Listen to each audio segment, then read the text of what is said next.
Benar nggak sih kalau lebah disebut hewan pintar? Lihat aja bentuk sarangnya, paling matematis di antara hewan lain. Kok bisa gitu ya?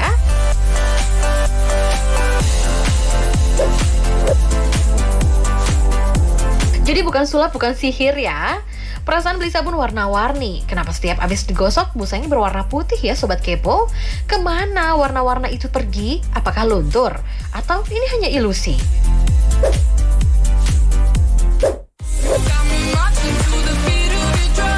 Sobat Kepo, kalian pernah nggak sih memperhatikan sarang lebah? Jangan lihat bagian luarnya saja. Coba deh lihat dalamnya seperti apa. Bentuknya nggak sembarangan kan? Bahkan terkesan matematis. Timbul deh pertanyaan, kok bisa ya hewan sekecil ini membuat sarang yang sangat rapi? Daripada kepo, kita lihat yuk penjelasannya. Meski tidak dikaruniai akal seperti manusia, lebah ternyata hewan yang sangat spesial. Gimana enggak? Coba deh bayangin, bagaimana seekor hewan yang tidak punya kemampuan hitung-menghitung bisa membuat sarang sedetail ini. Bentuk sarang lebah ternyata sangat simetris. Terdapat begitu banyak sudut yang membentuk kumpulan segi 6. Bentuk matematis ini digunakan untuk menyimpan madu serta larva lebah. Sarang lebah dibuat oleh para lebah pekerja. Mereka menggunakan lilin khusus yang dihasilkan dari kelenjar di dalam tubuhnya. Tapi lilin ini hanya bisa diproduksi setelah lebah mengkonsumsi madu yang mereka kumpulkan. Bagi lebah, lilin pembentuk sarang bisa dibilang berharga mahal. Mereka harus mengumpulkan 8,4 gram madu hanya untuk menghasilkan 1 gram lilin. Itu artinya mereka harus mencari cara yang paling efisien agar madu tidak dibuang percuma.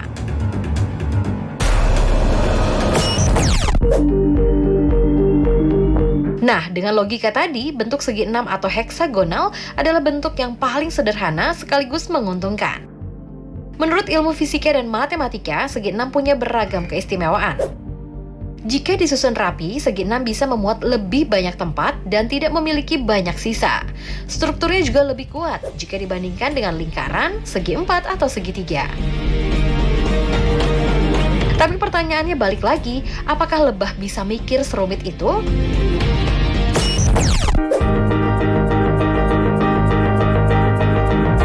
Dalam kasus lebah, ternyata alamlah yang mengambil alih. Alam punya kemampuan istimewa soal ilmu fisika. Untuk lebih sederhananya, coba Sobat Kepo lihat eksperimen ini. Struktur alam cenderung membentuk lingkaran sebagai pola dasarnya. Tapi jika lingkaran ini bertemu satu sama lain, sisinya akan terikat menyesuaikan ruang. Dalam contoh gelembung busa ini, Sobat Kepo bisa lihat bahwa lingkaran akan membentuk sudut-sudut jika saling bersatu. Nah, kira-kira beginilah yang terjadi di sarang lebah. Dari yang awalnya lingkaran, struktur sarang jadi memiliki sudut berkat ilmu dasar fisika.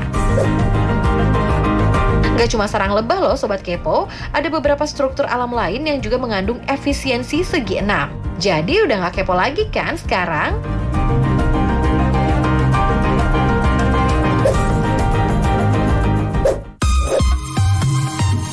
Sobat Kepo, kalian tim mana nih? Sabun cair atau sabun batang?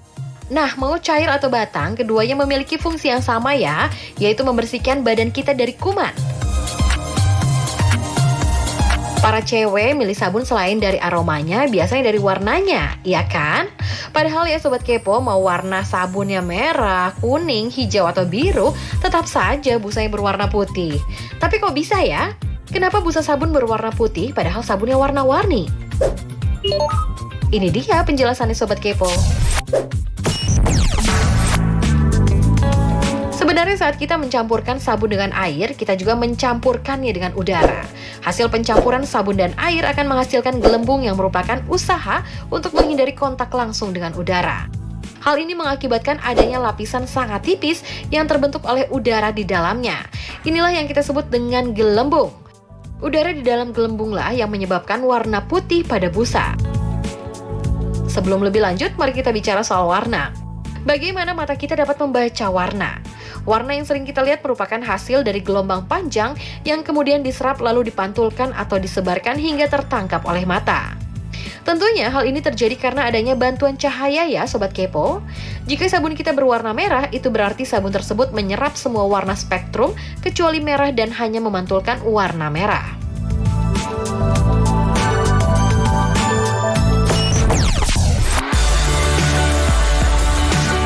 kembali ke busa. Busa adalah sekelompok gelembung berukuran kecil yang terbuat dari lapisan tipis yang berisi udara. Nah, warna putih yang kita lihat pada busa berasal dari cahaya alami yang dipantulkan dari gelembung yang tidak berwarna. Gelembung sabun akan memungkinkan cahaya untuk melewati mereka dan kemudian menyebarkan warna lainnya ke permukaannya. Jadi, saat tidak ada warna tertentu yang dipantulkan, maka kita menganggap warna tersebut adalah putih ya, Sobat Kepo. Meskipun sabun yang kita gunakan untuk mandi memiliki warna selain putih, busa yang dihasilkan akan membuat begitu banyak cahaya yang tersebar, kemudian dipantulkan kembali ke penglihatan kita, dan kita anggap sebagai warna putih. Gimana Sobat Kepo, udah nggak penasaran ya kemana warna sabun setelah digosok?